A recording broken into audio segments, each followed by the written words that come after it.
Саламатсыңарбы балдар? Анда эмесе кезектеги сабагыбызды баштайлы. Бүгүнкү сабактын темасы бөлүмдү аныктоо, орун алмаштыруу жана ар башка бөлүү деген 3 теманы өтөбүз. Бүгүнкү сабакта балдар силер маселенин шартын белгилөөлөрдү туура жазууга, теңдемелерди туура түзүүгө жана чыгарууга үйрөнөсүңөр.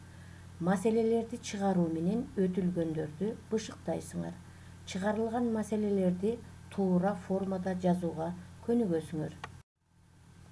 Демек анда эмесе сабагыбызды баштайлы. Дептерлериңерди ачып, бүгүнкү числону жазып, бүгүнкү теманы жазгыла.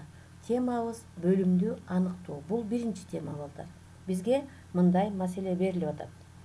Карлсон балакайга 3-чү жолу биринчи барганга караганда 3 момпосуйга көп, экинчи жолу барганда биринчиге караганда 2 эсе көп момпосуй жеген. Карлсон 3 жолу барганда 19 момпосуй жеген болсо, ал экинчи жолу барганда канча момпосуй жеген деген маселе берилип атат. Бул мультфильмден балдар. Мультфильмден мисал алынган. Карлсонду билесиңер, конфетти жакшы көрөт. Эми бул маселенин берилишин жазалык. Маселенин чыгарылышы. Демек, биринчи жолу барганда Карлсон канча жегендиги белгисиз, канча конфет жегендиги. Ал эми экинчи жолу барганда, биринчи жолкуга барганга караганда 2 эсе көп конфет жеген дейт. Демек, 2х деп белгилейбиз. Үчүнчү жолу болсо, биринчи жолкуга караганда 3кө көп жеген дейт момпосуйду. Демек, мына ошол 3 жолу барып конфет жегени 19 конфет экен бардыгы. Демек, биринчи, экинчи, үчүнчү жолу баргандагы жеген конфеттерди суммалап 19га барабарлайбыз. Анда бизде мындай теңдеме пайда болду. X кошу 2x кошу x кошу 3 барабар 19. Бул жерден x'терди топтосок, x кошу 2x кошу x демек 4x болот. Ал эми 19дан 3'тү бер жак жагына барабардыктын оң жагына алып өткөндө карама каршы белгиси менен барат дагы 19дан 3 дегенде 16 болот. Демек, бул жерден x'ти табыш үчүн 16-ны 4кө бөлүп коебуз. X 4кө барабар экен. Демек, Карлсон биринчи жолу барганда 4 конфет, экинчи жолу барганда андан 2 эсе болгондо 8 конфет, ал эми үчүнчү жолу биринчиге караганда 3 конфетке көп жесе 7 конфет жеген болот экен. Биздики сураганы экинчи жолу барганда канча момпосуй жеген деп сурап атпайбы. Демек, экинчи жолу 8 момпосуй жеген деп айтабыз. Анда эмесе китебиңердин 200 номер 236 маселени чыгарабыз. Китебиңердин 94 бетинде балдар. Демек, маселенин шарты мындай. Нурдин, Эрмек жана Эркинде 8212 сом бар. Нурдиндин акчасы Эрмектикине караганда 2017 сомго көп. Ал эми Эркиндин акчасы Эрмектикине караганда 2 эсе аз. Нурдиндин канча акчасы болгон дейт. Бул мен ушул маселени окуп атканда силер да китебиңерден көз жүгүртүп, ошол жерди таап алып окушуңар керек балдар.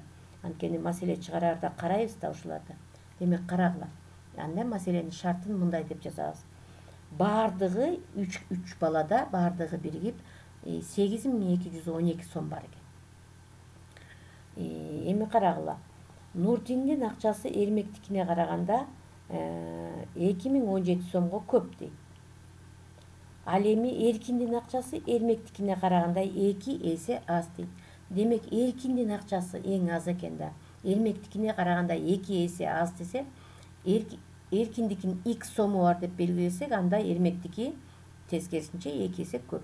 2x сому бар дейбиз. Ал эми Нурдиндин акчасы Эрмектикине караганда 2017 сомго көп дейт. Демек, 2x'ке 2017-ни кошуп коебуз.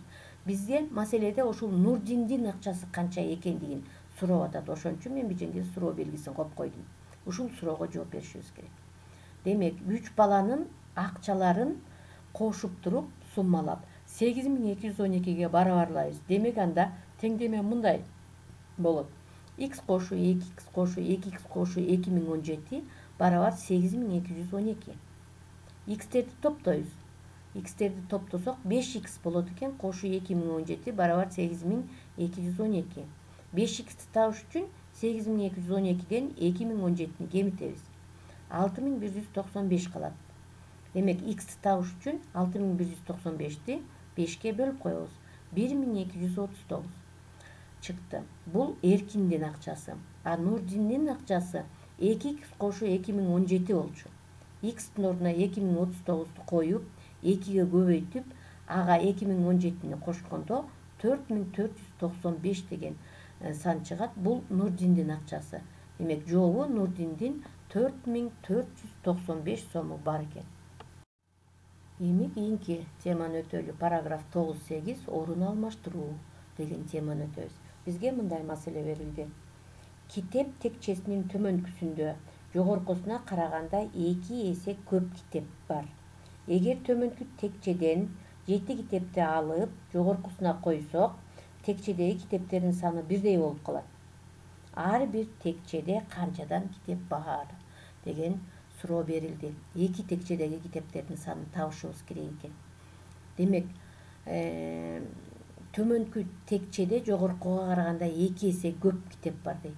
Жогорку текчедеги китептердин санын x десек, анда төмөнкү текчедеги китептердин саны андан 2 эсе көп болсо 2x деп белгилейбиз. Эми төмөнкү текчеден 7 китепти алып жогорку текчеге кошсок, анда 2 текчедеги китептердин саны бирдей болуп калат дейт. Демек анда теңдеме түзсөк x плюс 7 барабар 2x минус 7 деген. Эки текчедеги китептердин саны бирдей болуп калды. Демек барабарладык. Теңдеме пайда болду алда. Эми биз азыр x деген өзгөрмөсү барларды барабардыктын сол жагына топтойбуз. Демек анда 2x'ти барабардыктын сол жагына алып өткөндө минус белгиси менен барат, карама-каршы белгиси менен.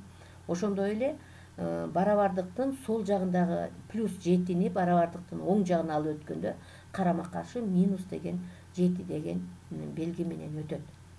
Анда барабардыктын сол жагында x минус 2x болуп калды. 2x чоң, белгиси минус. Демек 2x'тен x'ти кемитсек минус x калат. Бияктан болсо минус 7 минус 7 минус 14 болот. Эми x'тин белгисин, минус белгисин жок кылып жибериш үчүн биз минус 1ге бөлүп жиберебиз. Бөлсөк анда x барабар 14 болуп калат. Демек жогорку текчеде 14 китеп болгон. Анда жогорку төмөнкү текчеде андан 2 эсе көп болсо 28 китеп болгон. Демек жообу жогорку текчеде 14 китеп, төмөнкү текчеде 28 китеп болгон деп айта алабыз. Эми параграф 9-9-ту чыгаралык, өтөлүк. Ар башка бөлүү деген тема болду. Маселе берилди 9-9-та. Маселе ыр менен ыр сыяктуу берилип атат. Карагыла, жакшылап угуп тургула. 95-бетте. Маселе. Таандар учуп келишип, бутактарга конушту. 2ден болуп конушса, 1 бутак калат, 1ден эле конушса, 1 таан калат. Канча бутак, канча таан болгон экен башында деген маселе берилип атат балдар. Демек таандар канча таан экендиги белгисиз, бутактардын саны да белгисиз. Демек биз бутактардын санын x менен белгилеп алалык. Эми карагыла. Эгерде бутактардын саны x деп белгилесек, 2ден конушса, анда 2 көбөйтүлгөн x болот. Анда 1 таан ашып калат экен. x минус 1 деп жазып алабыз. Демек 2ден конушса, бул жерде 2 көбөйтүлгөн x минус 1 деген жазууну жазсак болот. Эгерде 1ден конушса, анда 1 бутак ашып калат экен. x плюс 1 деп жазабыз аны. Эми ушул экөөнү бири-бирине барабарлайбыз. Канча бутак, канча таан бар экендигин билиш үчүн биз азыр 2 кашанын ичинде x минус 1 барабар x плюс 1 деген теңдемени жазабыз. Анан ушул теңдемени чыгарыш керекпиз. Чыгарыш үчүн кашанын 2ден кийин кашанын x минус 1ди көбөйтүш керек болот атпайбы 2ге.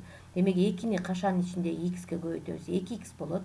2 менен минус 1ди көбөйтөбүз, кашанын ичиндеги минус 2 болот. Барабар плюс x плюс 1 дегенди жазабыз өзүнө эле. Эми жанагы маселедегидей эле x'терди сол жагына, сандарды оң жагына топтойбуз.